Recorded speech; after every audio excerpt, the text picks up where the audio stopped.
Hello friends, मैं अभी मौर्य आप लोगों का एक बार पुनः स्वागत करता हूं अपने इस YouTube फैमिली में। आज की इस क्लास में हम जो बात करने वाले हैं वो बात करेंगे एंशिएंट हिस्ट्री में ही। हमारी ये सेकंड क्लास होगी, मौर्योत्तर काल से रिलेटेड ये हमारी सेकंड क्लास होगी। ठीक है, तो इससे पहले की जो हमारी फर्स्ट क्लास हो चुकी है उसका लिंक आपको नीचे डिस्क्रिप्शन में मिल जाएगा। वहां से जाकर के आप सहजता पूर्वक उस क्लास को पहले अटेंड कर लीजिएगा एंड उसके बाद आकर के इस क्लास में विजिट कीजिएगा। ठीक है, तो आज जो हम बात करेंगे वो बात करेंगे मौर्योत्तर काल की ही, जो हमारा इसी में थोड़ा बहुत बच चुका था उसी का अध्ययन करेंगे।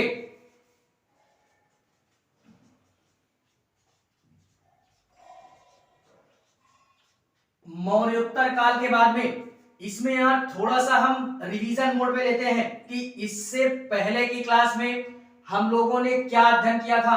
तो मैंने यार इससे पहले की क्लास में ये बोला था कि जैसे ही हमारा मौर्य साम्राज्य समाप्त होता है उसके पश्चात हमारा एक नया काल उभर करके आता है जिसको हम लोग मौर्योत्तर काल के नाम से जानते हैं। और इस स्थिति में या इन परिस्थितियों में इंडिया के अंदर दो प्रकार की कंडीशन हमारी क्या होती है, बनती है, जिसमें से हम लोगों ने अध्ययन किया था कि इसमें हम लोगों ने ये अध्ययन किया था कि एक तरफ ब्राह्मण साम्राज्य उभर करके आता है, ब्राह्मण वंश, या एक प्रकार से ये नया दौर ही होता है। ठीक है, एंड इसी के पश्चात में हमारा एक आता है विदेशी साम्राज्य या विदेशी वंश आता है।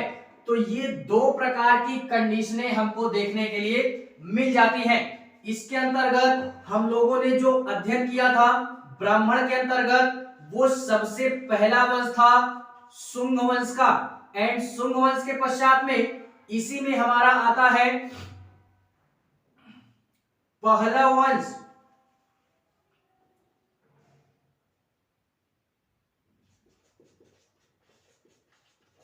सातवाहन वंश एंड चेदी वंश।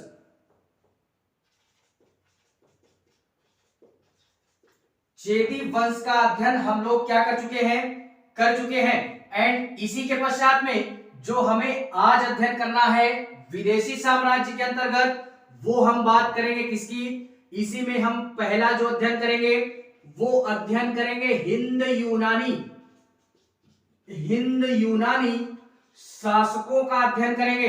एंड इसी के पश्चात में हमारा आता है शक, एंड इसी के पश्चात जिसको हम पहलव के नाम से जानते हैं, एंड सबसे लास्ट में जो अपनी सत्ता को स्थापित करता है इंडिया में वो होता है कुषाण हमारा। यानी यह कुषाण का साम्राज्य ही हमारे विदेशी साम्राज्य के अंतर्गत सबसे महत्वपूर्ण साम्राज्य के रूप में उभर करके आता है। ठीक है, इसमें हमारा एक और आता है जो कि शुंग वंश के पश्चात ही आता है, तो इसको भी थोड़ा सा नोट करते हैं, जिसको कण्व वंश बोलते थे। ठीक है, तो इसको याद रखना है हमें। इसका हम लोग भरपूर अध्ययन कर चुके हैं। ठीक है, तो इसकी बात हम लोग नहीं करेंगे। इससे पहले की क्लास आप लोग देख लीजिएगा तो सारी चीजें यार उससे हमारी क्लियर हो जाती हैं। बाकी आज जो अध्ययन करेंगे वो विदेशी साम्राज्य के अंतर्गत इस हिंदू यूनानी शासक के बारे में, एंड जो भी हमारा इस क्लास के अंतर्गत अगर सारा हो जाता है तो बेटर है, नहीं होता तो और बेटर है, हम एक नई क्लास पुनः अटेंड करेंगे। ठीक है, देखते हैं इसी संदर्भ में, यानी विदेशी साम्राज्य के अंतर्गत सर्वप्रथम जो बात करते हैं वो बात करते हैं हिंद यूनानी शासकों की, कि ये इंडिया में कैसे आते हैं और अपनी सत्ता को कैसे स्थापित करते हैं। ठीक है, बात करते हैं हिंद यूनानी शासकों की।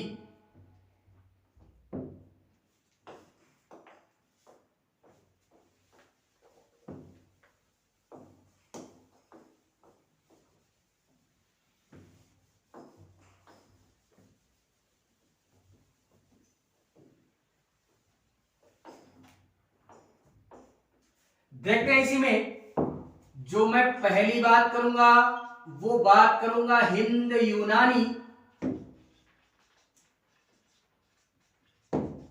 हिंद यूनानी शासकों की बात करेंगे, या इनको हम लोग एक नाम से और जानते हैं जिसको हम लोग ग्रीक बोलते हैं। क्या बोलते हैं? इसी हिंद यूनानी शासकों को हम ग्रीक शासकों के नाम से जानते हैं। ग्रीक बोलते हैं, इंडो ग्रीक भी बोल सकते हैं, इंडो ग्रीक के नाम से जानते हैं, और इसको हम बैक्ट्रियाई के शासन के तौर पे भी देखा जाता है। तो 3 से 4 नाम इनके हैं। जो भी यार नाम है ये हमें एकदम क्लियर करके रखना है। क्या बोलते हैं? इसको हम बैक्ट्रियाई, बैक्ट्रियाई शासन के तौर पे भी इनको हम देखते हैं। ठीक है, तो ये हिंद यूनानी शासकों का 2 से 3 नाम हमें याद रखना है। एंड इसी के पश्चात में बात करते हैं हिंद यूनानी शासकों की ही। तो यार ये चीज हम पहले पढ़ चुके हैं इसके पहले वाली क्लास में, कि इसमें क्या होता है कि जैसे ही हमारे नया ब्राह्मण वंश उभर करके आता है, उस मतलब वो जो हमारे ब्राह्मण वंश होते हैं वो यार छोटे छोटे वंश होते हैं, यानी कुछ समय के लिए अपनी सत्ता को स्थापित करते हैं। कोई बड़ा साम्राज्य उस तरीके से उभर करके नहीं आता है मौर्यों के पतन के पश्चात में। और ऐसा कब तक नहीं होता? तो ऐसा यार ये दौर हमारा तब तक चलता है जब तक कि हमारा गुप्त साम्राज्य की स्थापना नहीं होती है। इसके बाद में हम लोग पढ़ेंगे गुप्त साम्राज्य, तो वहीं पे एक मतलब विशाल साम्राज्य पुनः हमको देखने के लिए मिलता है। इससे पहले ये हमारे छोटे छोटे वंश थे जो इंडिया में स्थापित होते गए और अपनी सत्ता को स्थापित करना तो चाहते थे लेकिन ऐसा नहीं कर पाए। ऐसा क्यों? क्योंकि जो भी हमारे ब्राह्मण वंश थे उन्होंने अपनी सत्ता को स्थापित किया बाकायदा, पूर्व के क्षेत्र में, पश्चिम के क्षेत्र में, उत्तर के क्षेत्र में, इस तरीके करके इन्होंने अपनी सत्ता को स्थापित भी किया। लेकिन इसी समय में हमारा मतलब एक कंडीशन ये हो जाती है कि जैसे ही छोटे छोटे राजा हमारे होते हैं तो जो इंडिया के बाहर के शासक होते हैं उनके लिए एक अवसर की स्थिति ये बनती है कि वो बाहरी शासक जो हैं वो यार ये जानते हैं कि इंडिया के अंतर्गत जिनका भी शासन काल इस प्रेजेंट टाइम में चल रहा है वो हमारे मतलब हमसे युद्ध करने के पश्चात में जीत नहीं सकते हैं, या उनसे अगर हम संघर्ष की स्थिति पैदा करवाते हैं तो हमारी विजय उसमें निश्चित है। तो इस कारणवश इसी दौर में ही जब ब्राह्मण साम्राज्य स्थापित होता है, इंडिया के विभिन्न क्षेत्रों में ये साम्राज्य हमारे चल रहे होते हैं, तो इसी सारी चीजों का लाभ उठाते हुए कुछ हमारे विदेशी जो शासक हैं वो इंडिया पे क्या करते हैं? आक्रमण करते हैं। और उन्हीं में हम लोगों ने अभी जो पढ़ा कि 4 मुख्य रूप से 4 हम लोगों का अध्ययन करना है जो कि इंडिया में क्रम वाइज आते गए और अपनी सत्ता को क्या करते गए? स्थापित करते गए। जिसमें से सर्वप्रथम हम लोगों ने बात की हिंद यूनानी शासकों की, ये आते हैं। एंड इसी के पश्चात में जब हिंद यूनानियों का दौर समाप्त होता है तो इनके पश्चात में शक आते हैं। एंड जब शक का दौर समाप्त होता है तो पहलव वंश आता है। एंड जब पहलव वंश हमारा समाप्ति की दिशा में होता है तो उसके बाद हमारा कुषाण आता है। ठीक है, और इन तीनों या चारों वंशों ने अपनी एक विशाल सत्ता को स्थापित करने का प्रयास किया लेकिन ऐसा नहीं कर पाते हैं। क्यों ऐसा वो इसलिए नहीं कर पाते हैं क्योंकि छोटे छोटे राजा ज्यादा उस तरीके का साम्राज्य स्थापित ना कर पाने के कारण ये लोग भी थोड़ा सा सिमट करके ही रह जाते हैं। लेकिन इसमें जो सबसे लास्ट का जो हमारे शासक आता है कुषाण, वह अपनी साम्राज्य को भी स्थापित करता है और बाकायदा एक विशाल साम्राज्य की स्थापना करता है विदेशियों में। तो वो हमारा ज्यादा इंपॉर्टेंट है इन तीनों की अपेक्षाकृत। ठीक है, तो इसी में हम लोगों ने ये बात की कि हिंद यूनानी आते हैं। हिंद यूनानी को हम लोग ग्रीक के नाम से जानते हैं, इंडो ग्रीक के नाम से जानते हैं, बैक्ट्रियाई के नाम से भी जानते हैं। और ये हमारे आते किधर से हैं? तो सबसे इंपॉर्टेंट बात ये भी है कि इंडिया पे अगर किसी भी विदेशी शासक ने आक्रमण किया तो वो केवल और केवल एक ही रास्ता था, वो था हमारा उत्तर पश्चिम वाला हिस्सा। क्योंकि अगर एकदम उत्तर साइड में जाते हैं तो इधर हमारे पर्वत वगैरह पड़ जाते हैं, तो किसी भी प्राचीन शासक के पास में इतनी टेक्नोलॉजी नहीं थी कि वो एक विशाल पर्वत को लांघ करके इंडिया में क्या कर सके, अटैक कर सके। तो उत्तर से आक्रमण होता नहीं था और इधर दक्षिण साइड में हमारा समुद्र वगैरह पड़ जाता है, तो इधर भी उतनी टेक्नोलॉजी नहीं थी किसी शासक के पास में कि वो जलीय क्षेत्र से इंडिया पे आक्रमण कर सके। ठीक है, और इधर साइड हमारा बसता है पश्चिम साइड में, तो यही एक साइड हमारा बसता है पश्चिम वाला, जो कि हमारा स्थल का क्षेत्र पड़ता है पूरी तरीके से। तो कोई भी अगर विदेशी आक्रमण करता है इंडिया में तो वो केवल और केवल करता है पश्चिम साइड से। ठीक है, तो ये भी हमारे इधर से ही आते हैं, यानी मध्य एशिया साइड से ये हिंद यूनानी शासक हमारे आते हैं और इंडिया में अपनी सत्ता को स्थापित करते हैं। हम लोगों ने इससे पहले भी पढ़ा था कि जो हमारा इंडिया था प्राचीन समय का, अगर उसकी बात करें तो वो हमारा पाकिस्तान अफगानिस्तान के सीमा क्षेत्र तक हमारे इंडिया का विस्तार होता था। ठीक है, आज के तौर पे ना देख करके, तो ये हमारे आते हैं और इस क्रम में जो पहला शासक होता है हिंद यूनानियों का, उसको हम लोग डेमेट्रियस के नाम से जानते हैं। इस पॉइंट को भी पकड़ना है हमने। हिंद यूनानियों में जो पहला शासक था इंडिया में सत्ता स्थापित करने वाला, उसको हम डेमेट्रियस बोलते हैं, डेमेट्रियस के नाम से जानते हैं। कौन था? पहला हिंद यूनानी शासक था जो कि इंडिया पे अटैक करता है, और अटैक ही नहीं करता, बाकायदा अपनी सत्ता को स्थापित भी करता है। और किस क्षेत्र में करता है? तो ये हम लोगों ने जाना भी कि उत्तर पश्चिम वाले क्षेत्र में ये अटैक करता है सर्वप्रथम। और उत्तर पश्चिम में कहां पे अटैक करता है? तो लोकेशन भी हमें याद रखनी है, पाकिस्तान अफगानिस्तान का क्षेत्र, या पाकिस्तान के अंतर्गत एक हमारा क्षेत्र पड़ता है सिंध का क्षेत्र, जो कि एकदम गुजरात से सटता हुआ है। एंड इसी पाकिस्तान में हमारा एक क्षेत्र और पड़ता है जिसको हम पंजाब के नाम से जानते हैं। तो इन सारे क्षेत्रों को डेमेट्रियस नामक जो भी हमारा शासक था हिंद यूनानी, वो इन सारे क्षेत्रों में अपनी साम्राज्य को क्या करता है? स्थापित करता है। और बाकायदा स्थापित ही नहीं करता, जैसे ही इंडिया में अपनी सत्ता को स्थापित करता है तो इंडिया का जो भी संबंध था, यानी ब्राह्मण साम्राज्य भी चल रहा था, तो यहाँ के जो शासक थे वो इनसे जुड़ जाते हैं और इनसे जो भी संबंध था या जो भी अच्छा खासा सिस्टम चलता था, तो व्यवहार भी थोड़ा बहुत इंडिया का हिंद यूनानियों के साथ में, और हिंद यूनानियों का जो भी व्यवहार वगैरह था वो इनके साथ में आपस में थोड़ा बहुत तालमेल बैठ जाता है। ठीक है, एंड इसी के संदर्भ में ये जो डेमेट्रियस होता है ये पाकिस्तान अफगानिस्तान वाले क्षेत्र में सत्ता स्थापित करता है।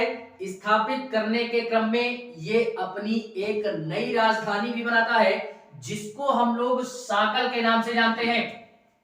ये भी याद रखना है कि एक नई राजधानी बनाता है। नई राजधानी कहां पे? जहां पे इसने अपनी सत्ता को स्थापित किया था, अर्थात पाकिस्तान अफगानिस्तान वाले क्षेत्र में नई राजधानी बनाता है जिसको साकल के नाम से जानते हैं, या आधुनिकता के तौर पे बोले तो इसको हम सियालकोट के नाम से जानते हैं।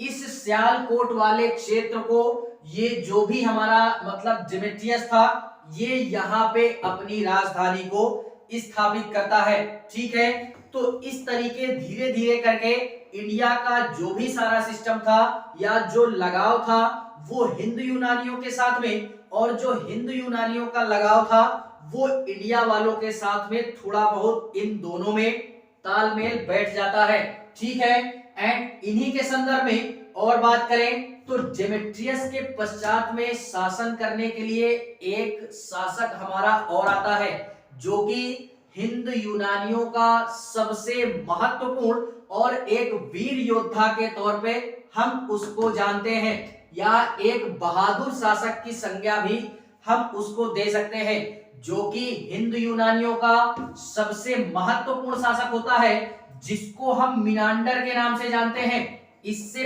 पहले की क्लास में मैंने ये नाम या ये शब्द मैंने बोला था, मिनांडर, जो कि हिंद यूनानियों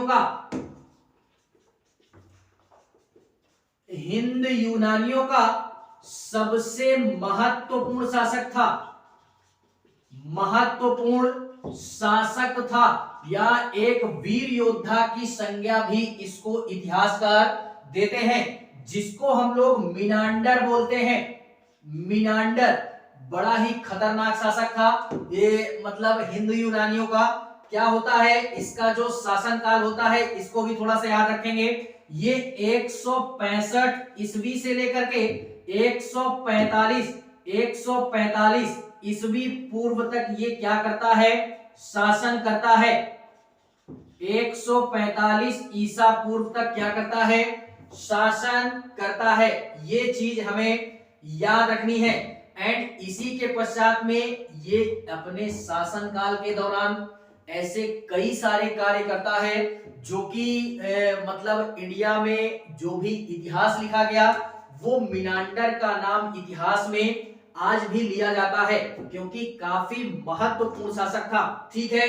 एंड इसी को इसके नाम को प्राचीन इतिहास में, वो भी भारतीय प्राचीन इतिहास में, बाकायदा इतिहासकारों ने मिनांडर के नाम से कुछ घटनाओं की चर्चा कर दी है इस मौर्योत्तर काल में, ठीक है। क्या होता है कि जब ये डेमेट्रियस के पश्चात में सत्ता को संभालने के लिए आता है तो इसके संदर्भ में ये बोला जाता है कि इससे पहले भी हम लोग यार पढ़ चुके हैं कि हमारा एक शासक होता है शुंग वंश का, पुष्यमित्र शुंग। तो इसी के समय में मैंने पहले ही बोला कि ब्राह्मण साम्राज्य भी इंडिया में चल रहा होता है। उसी समय इनका भी ये अटैक करते हैं, क्योंकि ये जानते हैं कि छोटे छोटे शासक हमारा कुछ कर तो पाएंगे नहीं, तो हम भी थोड़ा सा मजा लेते हैं चल के, ठीक है। तो इसी कारणवश पुष्यमित्र शुंग ने, ये पुष्यमित्र शुंग, एक तरफ शुंग वंश चल रहा था मगध वाले क्षेत्र में, तो ये उसी समय मिनांडर क्या करता है, आक्रमण करता है। और जैसे ही आक्रमण करता है तो पुष्यमित्र शुंग इसको क्या करता है, पराजित कर देता है। इस कारणवश पुष्यमित्र शुंग को भी शुंग वंश का सबसे महत्वपूर्ण शासक के तौर पे देखा जाता है, ठीक है। तो ये फिलहाल में पुष्यमित्र शुंग से हार जाता है, लेकिन हारने के पश्चात में या पराजय एक तरीके से हो जाती है, तो इसको हम ये नहीं बोल सकते कि ये शासक थोड़ा सा उस तरीके का नहीं था, ये भी शक्तिशाली था, ठीक है।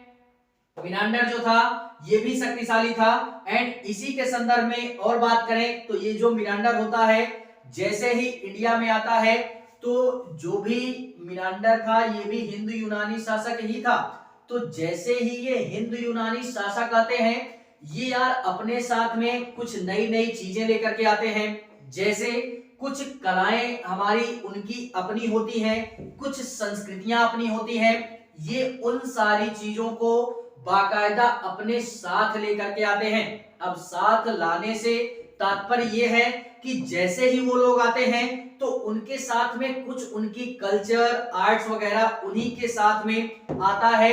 तो वो जब यहाँ पे अपनी सत्ता स्थापित करते हैं तो उनके जो भी सारा सिस्टम था वो धीरे धीरे इंडिया में भी विकसित होने लगता है। इस संदर्भ में हिंदू यूनानियों ने कुछ कलाएं यहाँ पे विकसित की, कुछ हमारी संस्कृति विकसित हुई। तो उसको थोड़ा सा हम देखते हैं कि हिंदू यूनानियों की जो कला थी वो क्या थी और जो हमारी संस्कृति थी वो क्या थी।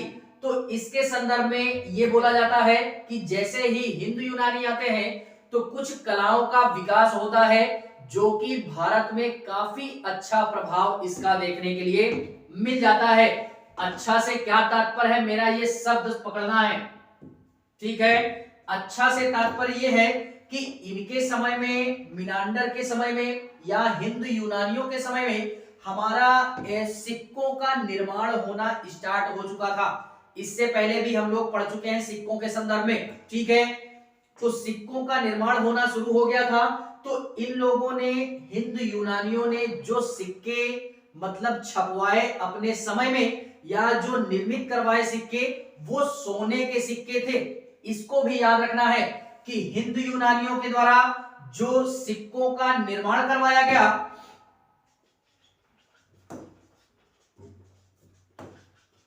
हिंद यूनानियों के द्वारा जो सिक्कों का निर्माण करवाया गया वो सोने के सिक्के थे।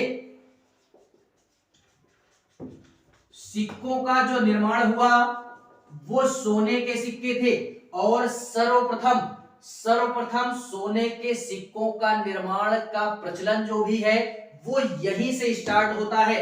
यानी अब यहां से इंडिया में भी सोने के सिक्के, या हिंद यूनानियों के द्वारा जो भी इनकी कलाएं थी, वो कलाओं के संदर्भ में सर्वप्रथम जो इनकी कला थी वो सोने के सिक्के के संदर्भ में देखी गई। और इस निर्माण के क्रम में इन्होंने एक तथ्य यहां पे और जोड़ दिया। क्या जोड़ दिया? एक तथ्य ये जोड़ दिया,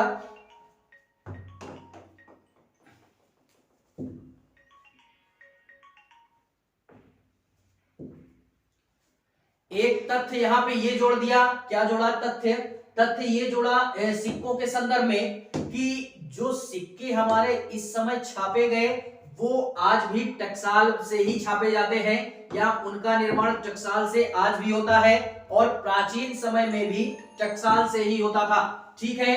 तो सिक्कों का निर्माण करवाया, और सर्वप्रथम सोने के सिक्कों का निर्माण करवाया, और पूरे इंडिया में सोने के सिक्कों का निर्माण का प्रचलन यहीं से शुरू होता है। कब से?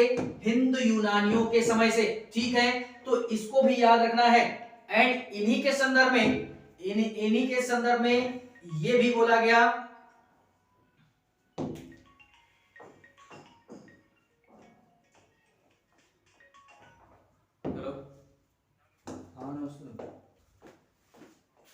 बताइए।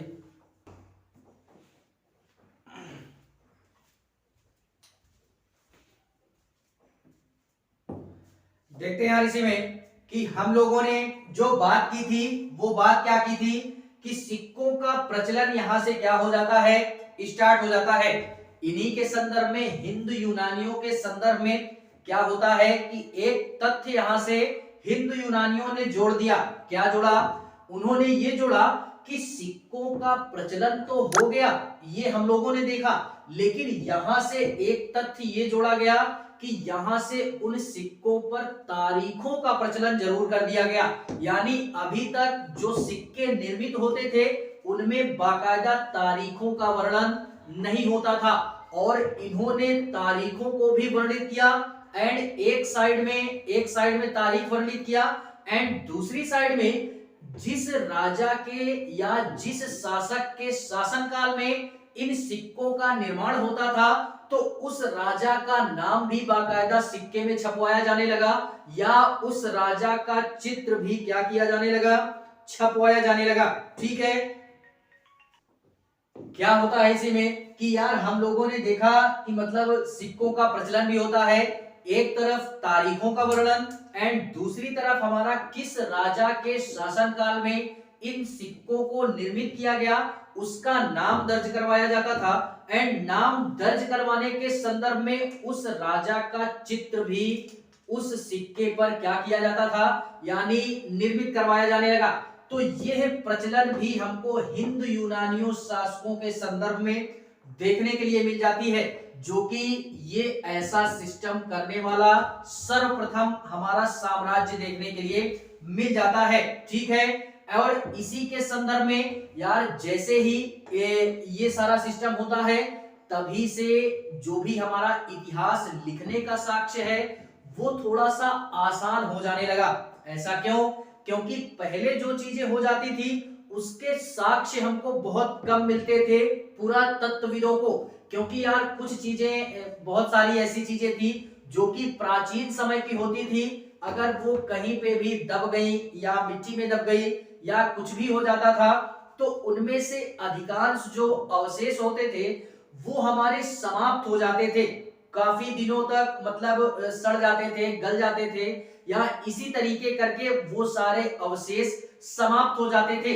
तो जो थोड़ा बहुत अवशेष मिलता भी था तो उसी के अनुमान आधारित इतिहासकार इतिहास लिखने में सक्षम होते थे, वो भी काल्पनिकता के तौर पे।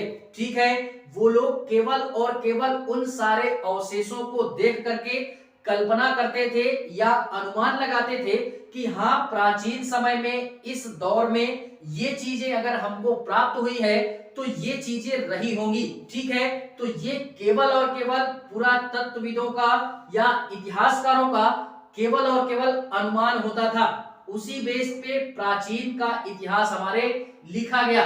लेकिन जैसे ही ये सिक्कों का प्रचलन हुआ और वो भी हमारी नई धातु थी जो कि सोने की थी, तो जैसे ही सोने की धातु जैसा हमारा मटेरियल आया, इसमें से हमारे सिक्के बनाए जाने लगे और राजा का बाकायदा वर्णन, उसके तारीख का वर्णन, किस शासन काल में बनवाया गया इसका वर्णन और उस राजा का नाम, ये सारी चीजों का वर्णन सिक्के में ही मिल जाने लगा। तो इतिहासकारों को क्या हुआ कि इतिहास लिखने में आनंद आने लगा। आनंद से तात्पर्य यह है कि थोड़ा सा उनको एग्जैक्ट पॉइंट मिल गया कि हाँ, प्राचीन काल में, इस शासन काल में, इस राजा के दौरान में ये घटना हमारी घटित हुई होगी, या ये सिक्के हमारे किस मतलब शासन काल के हो सकते हैं या किस समय के हो सकते हैं, किस राजा के दौरान इनका निर्माण किया जाने लगा। तो इतिहास लिखने में इतिहासकारों को आसानी हुई। इस संदर्भ में भी ये पॉइंट याद रखना है। एंड इन्हीं के संदर्भ में जैसे ही सोने के सिक्कों का प्रचलन हुआ तो इंडिया में आकर के ये उत्तर पश्चिम भाग में डेवलप होता है। ठीक है, इसी के साथ ही इंडिया में भी ऐसी गतिविधियां देखने के लिए अब मिलने लगी। क्यों? क्योंकि सिक्कों के आधार पे इतिहास लिखा जाने लगा, तो इंडिया में भी हमारे कुछ सिक्के प्राप्त हुए, जिससे जो हमारे प्राचीन समय का इतिहास लिखा गया वो उन सिक्कों के आधार पे ही क्या किया गया, लिखा जाने लगा कि किस शासक के दौरान, किस शासन में इन सिक्कों का निर्माण बाकायदा किया गया। ठीक है, तो इस संदर्भ में भी हमें याद रखना है। एंड इन्हीं के संदर्भ में जो हमारे हिंदू यूनानी शासक थे, उनका कहना यह भी था कि वो जब आए तो ये इनकी कलाएं थी, संस्कृतियां थी। तो एक कला हमको देखने के लिए और मिलती है। कौन सी कला? वो कला थी हमारी एक गांधार कला के नाम से जानते हैं। गांधार कला क्या होती है कि जैसे ही ये हमारे हिंदू यूनानी शासक इंडिया में आते हैं तो इनकी एक कला थी जिसको हम लोग हेलेनिस्टिक आर्ट के नाम से जानते हैं। ये नाम याद रखना, हेलेनिस्टिक आर्ट के नाम से जानते हैं। हेलेनिस्टिक आर्ट के नाम से जानते हैं। ये हिंदू यूनानियों की क्या थी? कला थी, जो कि पहले से ही ये हिंदू यूनानियों के संदर्भ में विकसित थी। और जैसे ही ये इंडिया में आते हैं तो इंडिया की भी अपनी एक कला थी। तो हिंदू यूनानियों की कला और इंडिया वालों की कला यानी भारतीय कला जब आपस में मिक्स होती है तो एक नए कला का निर्माण होता है, जिसको हम लोग गांधार कला के नाम से जानते हैं। गांधार कला।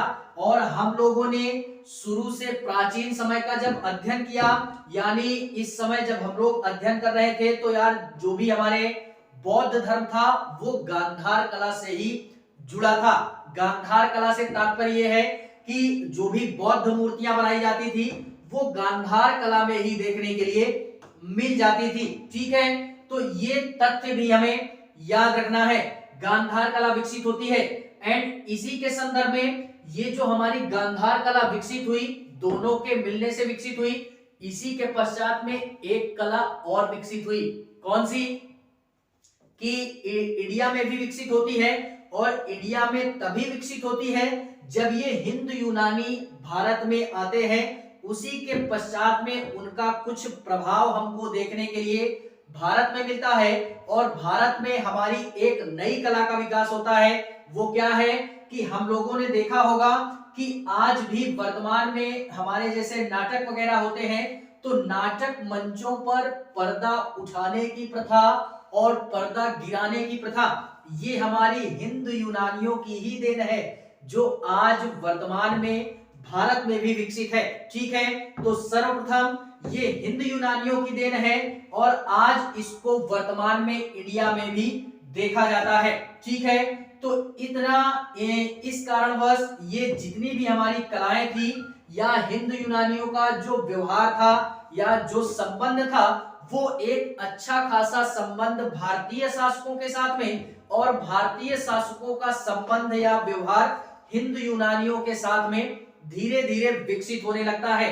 यानी आपस में दोनों लोगों का सिस्टम चलने लगता है। ठीक है, एंड इसी के संदर्भ में एक चीज और याद रखेंगे, मीनांडर के संदर्भ में चाहे तो नोट बना करके लिख सकते हैं, 1 रुपए की नोट डाल करके लिखेंगे हम लोग क्या कि एक नोट बनाते हैं, मीनांडर के संदर्भ में थोड़ा सा लिखते हैं कि ये जो मीनांडर था, ये जो मीनांडर था, मीनांडर को हम लोग मिलिंद के नाम से जानते हैं। इसका एक नाम और देते हैं इतिहासकार, जिसको मिलिंद के नाम से जानते हैं, मिलिंद के नाम से जानते हैं। ठीक है, तो इस मिलिंद को भी याद रखना है। जब ये सत्ता स्थापित करने आता है, तो इस क्रम में इंडिया में ही इसको एक बौद्ध दार्शनिक प्राप्त होते हैं, या बौद्ध दार्शनिक मिलते हैं, जिसको हम लोग नागसेन के नाम से जानते हैं। तो इसको भी याद रखना कि जैसे ही ये सत्ता स्थापित करने के लिए आता है, तो हमारा इनको एक बौद्ध दार्शनिक मिलता है, बौद्ध दार्शनिक मिलता है, जिसको हम लोग नागसेन की संज्ञा देते हैं, या नागसेन के नाम से जानते हैं। ये नागसेन कौन था? तो बौद्ध धर्म का दार्शनिक था। ठीक है, और ये मीनांडर जो है ये नागसेन से मिलता है, और फाइनली जब नागसेन से मिलता है तो इनसे कुछ प्रश्न पूछता है अपने जीवन से रिलेटेड, बौद्ध धर्म से रिलेटेड, या बौद्ध धर्म से रिलेटेड जितनी भी सारी चीजें थी उनकी शिक्षाएं ग्रहण करता है, उनसे प्रश्न पूछता है, काफी सारी मतलब बातें पूछता है, वो चाहे बौद्ध धर्म से रिलेटेड हो या मीनांडर के स्वयं जीवन से रिलेटेड हो।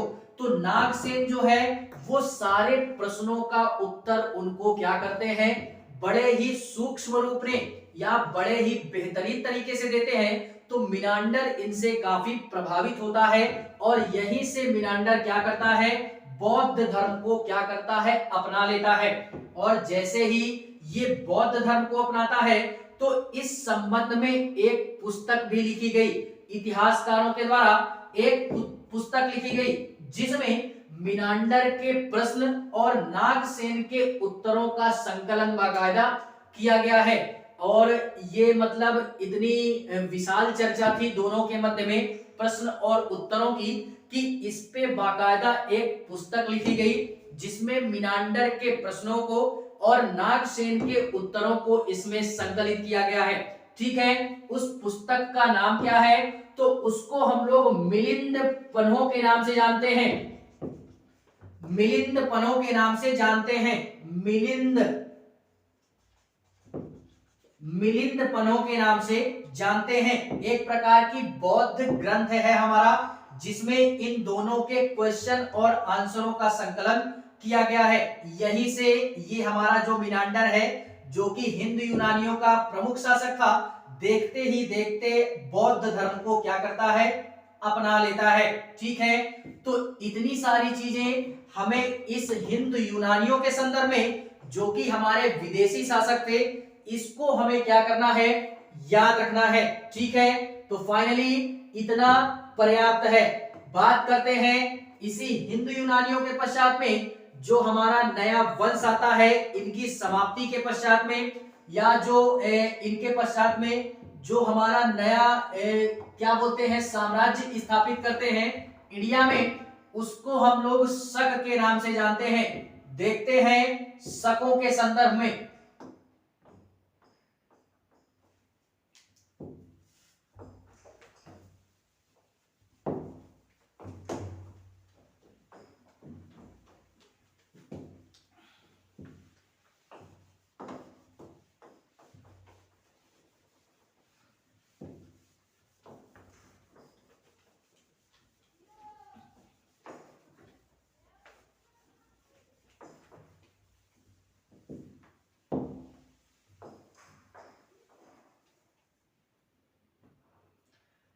देखते हैं इसी में शकों के संदर्भ में। इनके पश्चात हमारा दूसरा जो आता है, यानी शकों के संदर्भ में देखते हैं क्रम वाइज आते गए, अपनी सत्ता को स्थापित करते गए और इंडिया में बाकायदे इनका प्रभाव भी देखने के लिए मिल जाता है। ठीक है, ये शक कौन थे? तो ये भी यार मध्य एशिया वाले क्षेत्र से ही आते हैं।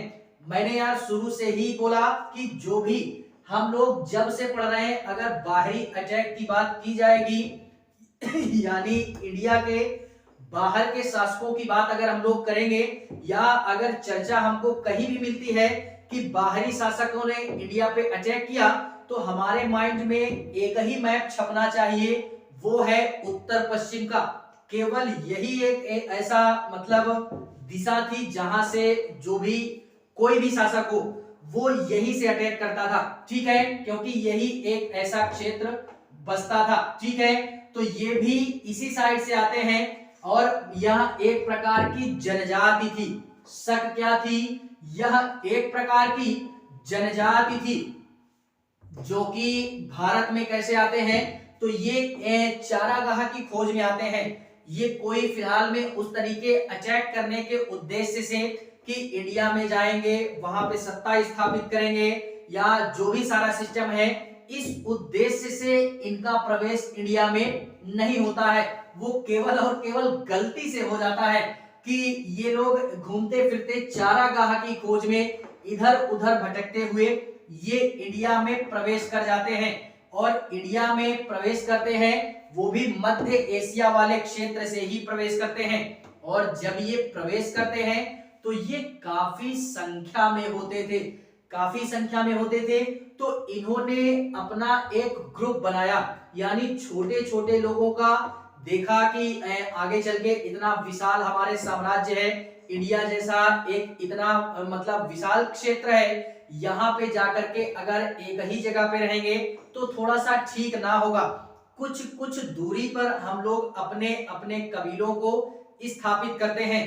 तो ये लोग आपस में बंट जाते हैं और अलग अलग क्षेत्रों में जाकर के छोटे छोटे ग्रुप बना करके अपना एक तरीके से बोले तो साम्राज्य टाइप में, छोटे छोटे साम्राज्य टाइप में बना करके वहां पे निवास करते हैं। और इसी संदर्भ में यार इनको बोल सकते हैं एक तरीके से कि कबीलों में डिवाइड हो जाते हैं, कबीला बोल सकते हैं। कई कबीलों में बट जाते हैं, यानी ये लोग कई कबीलों में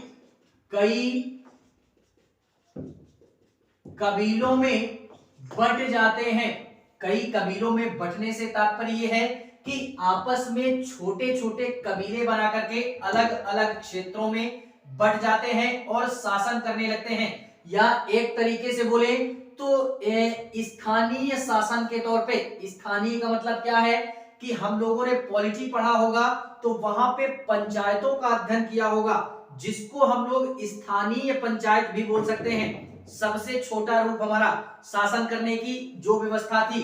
ठीक है, तो वही रूप यहां भी देखने के लिए मिलता है कि सबसे छोटा जो रूप था शासन व्यवस्था का, उसको हम लोग कबीला या पंचायत या स्थानीय पंचायत के नाम से जानते हैं। तो ये लोग क्या करते हैं, 4 से 5 कबीले बनते हैं और अपना अपना एरिया बना करके वहीं पे अपनी सत्ता स्थापित करते हैं। क्या पहला तो हमारा हो गया पूर्व की दिशा में, या जिसको हम पूर्वी कबीला भी बोल सकते हैं, पूर्वी कबीला।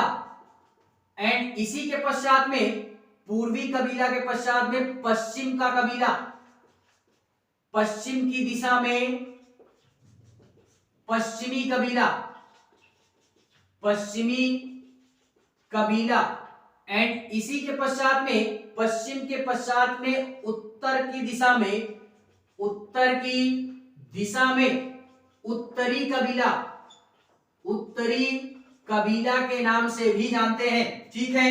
एंड इसी के पश्चात में उत्तर के पश्चात दक्षिण की दिशा में, दक्षिण की दिशा में दक्षिणी कबीला एंड जो लास्ट आता है हमारा वो आता है उत्तर पश्चिमी कबीला, उत्तर पश्चिम की दिशा में हमारा उत्तर पश्चिमी कबीला, उत्तर पश्चिमी कबीला के नाम से जानते हैं, ठीक है। तो ये 5 हमारे कबीले में ये जो जनजाति थी शकों की, ये डिवाइड हो जाती है और अपने अपने कबीलों में अपना अपना शासन या सत्ता स्थानीय रूप से क्या करते हैं, स्थापित करते हैं। इन्हीं के संदर्भ में ये बोला गया कि जो भी हमारा पूर्वी कबीला था केवल और केवल पश्चिम कबीले को छोड़ करके जितने भी हमारे कबीले थे वो ना ही उतने शक्तिशाली थे, ना ही उतने अच्छे तरीके से उनका विकास हो पाया था, जिससे उनका साम्राज्य विस्तरित नहीं हो पाया। क्यों? क्योंकि पश्चिमी कबीला ही एक ऐसा कबीला था कि यहाँ पे एक सबसे महत्वपूर्ण और शक्तिशाली शासक हमको देखने के लिए मिल जाता है।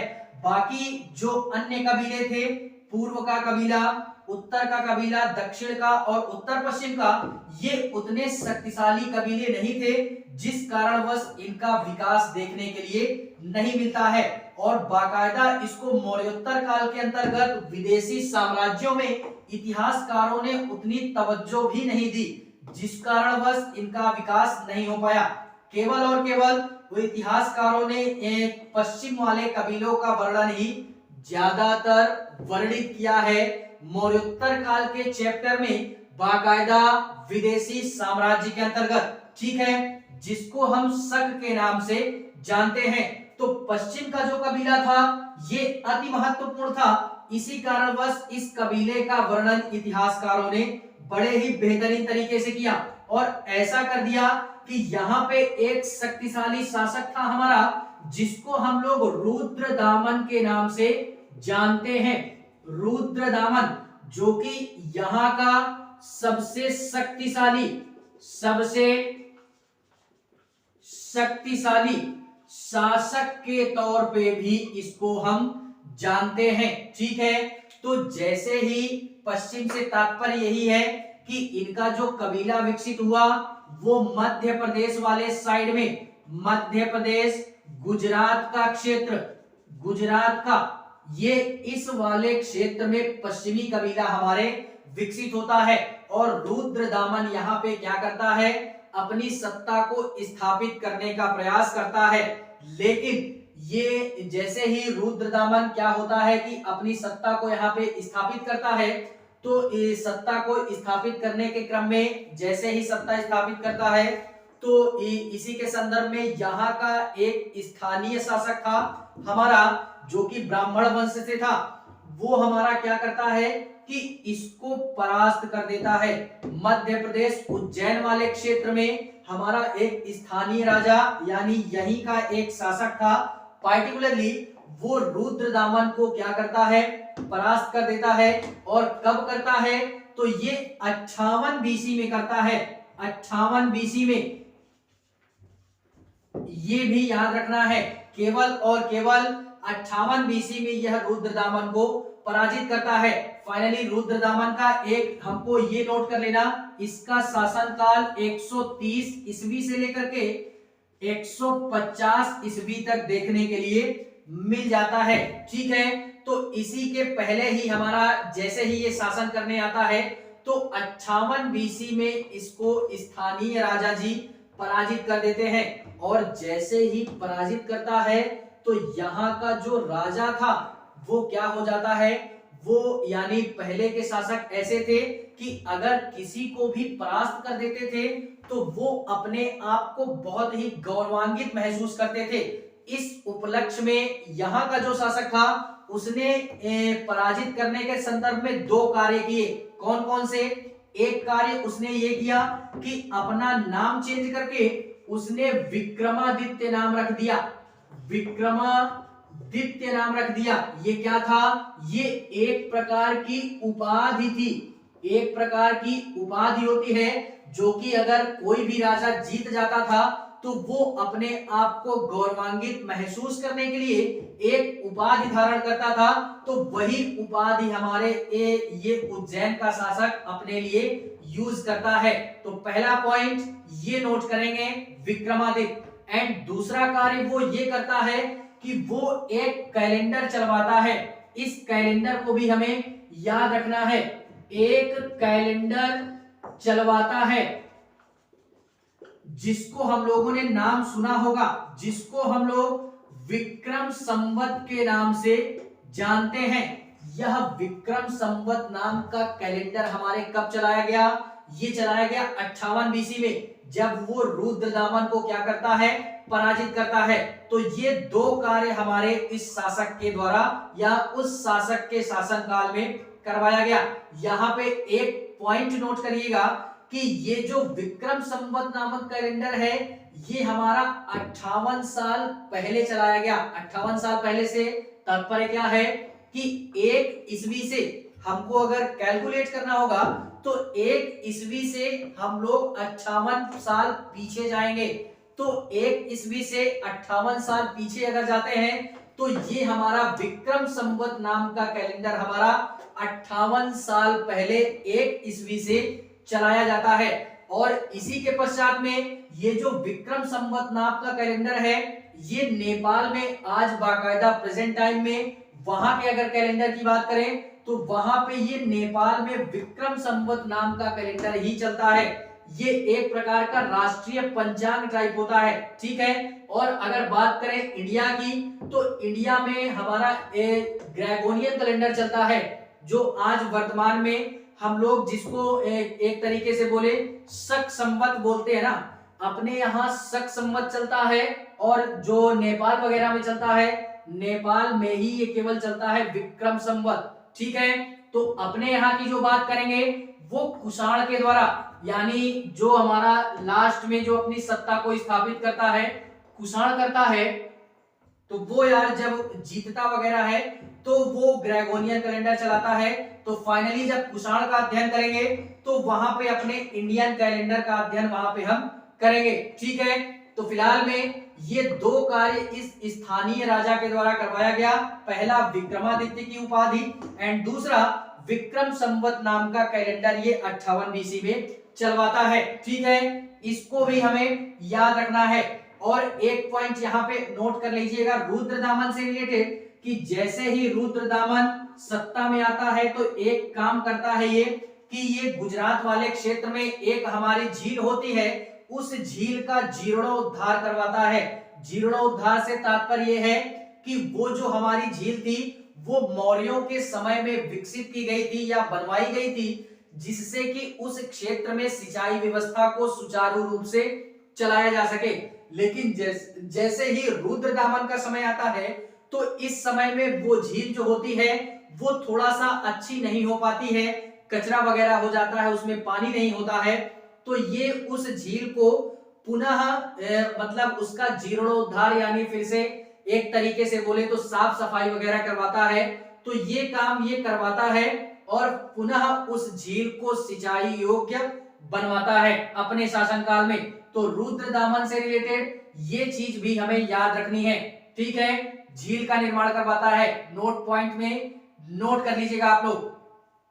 बाकी अगर और बात करें तो फिलहाल में ये इतना पर्याप्त है हमारा शकों से रिलेटेड, ठीक है। तो इतनी सारी चीजें हमें शकों से रिलेटेड याद रखनी है कि शकों के संदर्भ में क्या क्या चीजें होती हैं जो कि मौर्योत्तर काल के अंतर्गत ये हमारा विदेशी साम्राज्य था, ठीक है। तो फिलहाल में ये था हमारा शक के संदर्भ में पूरा का पूरा जो भी सिस्टम था। इसके आगे की बात हम नेक्स्ट क्लास में करेंगे। जो भी हमारे दो साम्राज्य बसते हैं, एक हमारा पहलव बसता है एंड लास्ट हमारा कुषाण बसता है। तो इसके पश्चात में इस मौर्योत्तर काल की एक क्लास और अटेंड करेंगे एंड उसके पश्चात में ये चैप्टर हमारा एंड हो जाता है। ठीक है, तो फिलहाल में क्लास अगर अच्छी लगे तो लाइक करें, कमेंट करें और हाँ, चैनल को सब्सक्राइब जरूर करें। बाकी मिलते हैं इसी के नेक्स्ट पार्ट में, तब तक के लिए जय हिंद।